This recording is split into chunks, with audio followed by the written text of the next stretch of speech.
আমরা আমাদের সন্তানকে হাসপাতালে নিয়ে আসতে পারি নাই, আমরা খুঁজে পাই।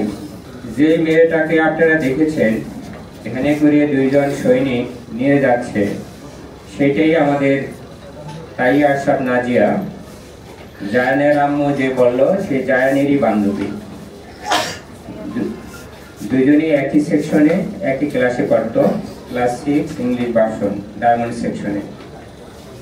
তো ওই দিন নাফি তো তার আগে ছুটি হয়ে গেছে, ও তো ক্লাস 2 ইংলিশ ভার্সনে নাফ সেকশনে পড়তো।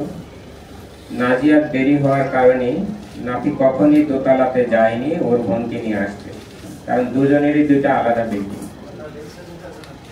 যাই হোক, কিভাবে ঘটনা ঘটার পরে আমরা দুই বাচ্চাকে পাইনি। আমরা যখন আসলাম সিএনজি দিয়ে আসছি, আসার পরে বাংলাদেশ মেডিকেলে, যেটা উত্তর আধুনিক মেডিকেলে খোঁজ করলাম। ওখানে খোঁজ করার পরে বললো যে না, আপনারা বার্ন ইউনিটে যান, সকল রোগী ওখানে নিয়ে যাওয়া হচ্ছে। আমরা যখন বার্ন ইউনিটের উদ্দেশ্যে রওনা হচ্ছি, তখন জিয়া কলোনি পর্যন্ত আসার পরে আননোন একটা ফোন নাম্বার থেকে ফোন আসলো যে নাজিয়াকে আমরা ইয়াতে দিয়ে আসছি, বার্ন ইউনিটে দিয়ে আসছি, আপনারা ওখানে খোঁজ নেন। তখন আমরা প্রথমে বুঝতে পারি না। আবার যখন ফোন দিলাম যে আপনি কিভাবে কনফার্ম হলেন যে এটা নাজিয়া, পরে অ্যাম্বুলেন্স ড্রাইভার বলল নাজিয়াই প্রথম তার মায়ের ফোন নাম্বারটা আমাকে দিয়েছে। দেন বললো যে আম্মুকে ফোন নাম্বারে একটু ফোন দেন। এটাই যে মেয়েটা 90% জলসানোর পরে তার মায়ের ফোন নাম্বারটা মুখস্থ বলে দিয়েছে, তার কতটুকু আশা ছিল বাঁচার জন্য। তাদেরকে খুঁজতে খুঁজতে আমরা পাইনি। প্রথমে আমি আমার ভাইয়ের ছেলেটাকে পেয়েছি, ও 12% বার্ন ছিল। তখনও আশা ছিল হয়তোবা আমাদের নাজিয়া নাফিও হয়তোবা তাদের মতনই হয়তোবা এতটুকুই হতে পারে, কিন্তু আসলে আমরা তখনও পাইনি। যখন এক পর্যায়ে পেয়েছি, আমাদের সন্তানদেরকে আসলে আমরা চিনতে পারিনি, তারাই আমাদেরকে আইডেন্টিফাই করছে। নাফির সামনে যায় যখন বলছে কি তুমি কি নাফি, ওর খালা যখন বলছে, তখনই ও বলছে খালামণি আমি আরিয়ান নাস। এরপরে ও কথা বলতে পারেনি, ওর 95% বার্ন ছিল। নাজিয়ার কাছে যাওয়ার পর নাজিয়া শুধু ওর ভাই কথাই জিজ্ঞাসা করছে, অথচ 90% বার্ন ছিল। নাজিয়া ওই দিন রাত 3:30টায় চলে যায়। ভোরবেলায় তাকে নিয়ে আমরা উত্তরাতে নিজেদের এলাকায় দাফন করি, নাফিকে আইসিইউতে রেখে। 22 তারিখ দিবাগত রাত 12:30টায় নাফি চলে যায়। পরবর্তীতে 23 তারিখে তাকে সেখানে দাফন করা হয়। তো বলার আসলে কিছু নাই। আজকে অনেকদিন হলো, এখনো আমার বাসায় আমরা রান্না করতে পারি না। আমার মিসেস এখনো তার বিছনা থেকে উঠতে পারে না, কারোর সাথে দেখা করতে পারে না।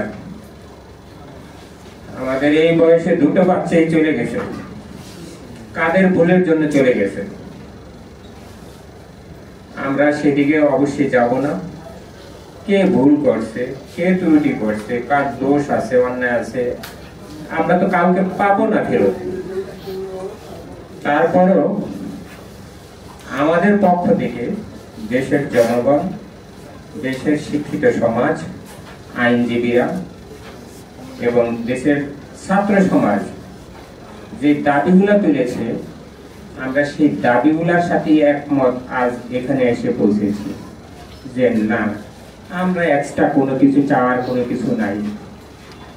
তাদের দাবিগুলা যদি 18 কোটি জনগণের যদি দাবিগুলা বাস্তবায়ন হয়, সর্বোচ্চ আদালত যে রায়টা দিয়েছে, আমরা আদালতের প্রতি সবাই শ্রদ্ধাশীল। আমরা আদালতের রায়কে মেনে নিয়েছি।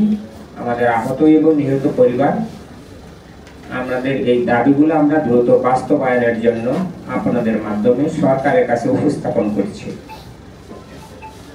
1 নম্বর দাবিটা হলো আমাদের হলো সঠিক তদন্ত এবং দায়ীদের দ্রুত বিচার করতে হবে। 2 নম্বর যে দাবিটা আছে, ক্ষতিগ্রস্ত পরিবার সমূহের ক্ষতিপূরণ, যেটা হলো আমাদের একটা রায় হয়ে রিট পিটিশন হয়েছে। অ্যাডভোকেট জয়নাল আবেদিন সাহেব আইনজীবী, উনি একটা রিট করেছেন। ওই রিটের যে বাস্তবায়ন করার জন্য দুইজন বিচারপতি ওইটা রায় দিয়েছে, এবং এই দাবিগুলা যখন শিক্ষা উপদেষ্টা এবং মাননীয় আইন উপদেষ্টা বিদ্যালয় পরিদর্শনে গিয়েছিল, তখন কিন্তু আমরা ওখানে আহত বা নিহত পরিবারের কোনো সদস্যই ছিলাম না। আপনার আমার মতো যারা সাধারণ জনগণ, তারাই দাবিগুলো তুলে ধরছে এবং তারা সেখানে এগুলো সম্পূর্ণ দাবি মেনে নিয়েছে। তো আমরা সেই দাবিগুলোর সাথে একমত পোষণ করছি। সেই দাবির ভিতরে এই ক্ষতিপূরণের কথাটা উল্লেখ আছে। এই ক্ষতিপূরণটা দ্রুত বাস্তবায়ন করার জন্য আপনাদের মাধ্যমে আমরা সরকারের কাছে উপস্থাপন করার জন্য বিনীত অনুরোধ করছি। তৃতীয় দাবিটা হলো, যারা গুরুতর আহত আছে বা যাদের সব সময় ট্রিটমেন্টের প্রয়োজন হবে, তাদের প্রয়োজনীয় চিকিৎসা ব্যবস্থা, সেটা সরকারি হাসপাতাল হোক অথবা সিএমএসএ হোক, যেখানে হেলথ কার্ডের মাধ্যমে তাদের স্থায়ীভাবে আজীবন একটা চিকিৎসা ব্যবস্থা গ্রহণ করার জন্য। চতুর্থ হলো দুর্ঘটনা আহতদের পুনর্বাসন।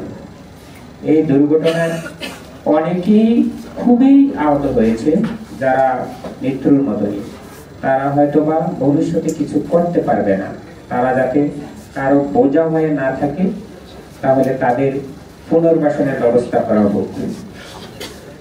পঞ্চম দাবিটা হলো, আমাদের পৃথিবীর ইতিহাসে বা বাংলাদেশের ইতিহাসে শিক্ষা কেন্দ্রে, শিক্ষা প্রতিষ্ঠানে যুদ্ধ বিমানে এতগুলা মানুষ নিহত হয়নি।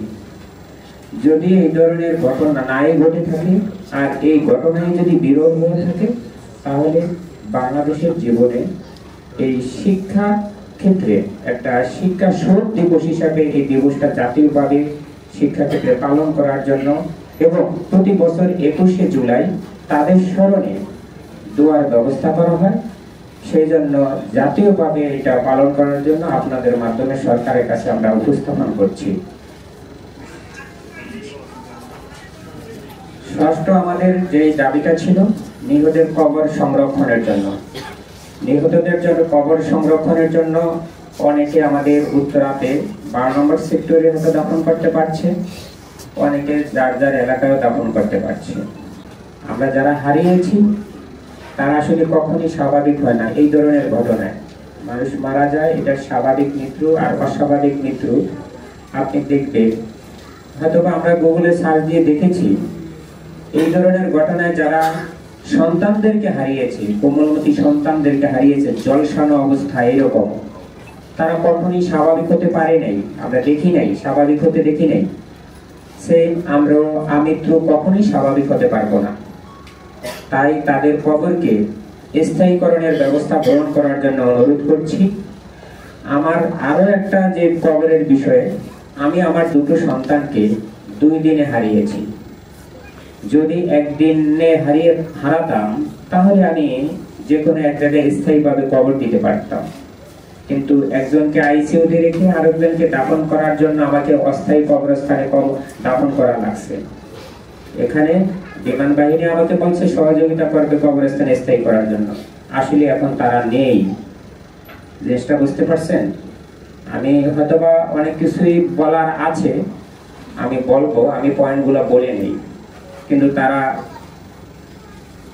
ফ্রি করতে চায়। কোথাও কি ফ্রি হয়?